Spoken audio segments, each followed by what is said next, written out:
बिस्मिल्लाहिर्रहमानिर्रहीम। चलो बई आ गया भाई पाए का मसाला बनाने वाला। तुसी की करना है, प्याज नू कट के घी विच पा देना है, उन्होंने ब्राउन करके बाहर कट लेना है। ठीक है, बिल्कुल इस तरह स्टेप फॉलो करी जाओ, बस ध्यान और उरे कुरे ना लाओ। अच्छा जी, प्याज नू हुण पा देना है दही च, ते इस गुतावे नू मशीन विच ग्राइंड कर लेना है।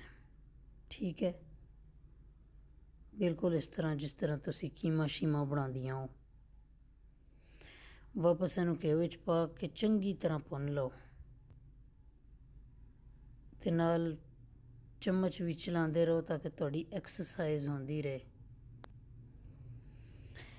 ते मसाले एज इट इज़ तुसी पाने जिवें औरतां दी आदत होंदी है मसाले लाण दी ते मसाले पाण दी। ठीक है, फिर वधिया मसाला बनेगा, यह गल जहन च रखना।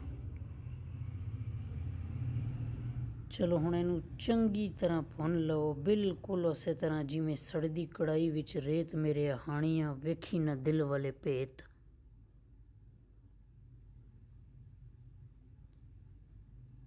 चलो जी, हुण यह मसाला रेडी होने वाला है साडा, ते फिर असी इसनू डिश आउट करके मैं तुहानू विखानी हाँ। Mix mix mix mix mix. चलो जी, मसाला रेडी हो गया है। हुण इनू तुसी पाया च शामिल कर दो, बहुत वधिया मसाला बनता है।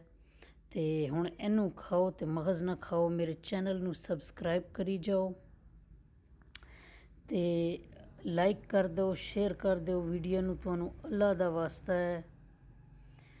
ते उफ, मैं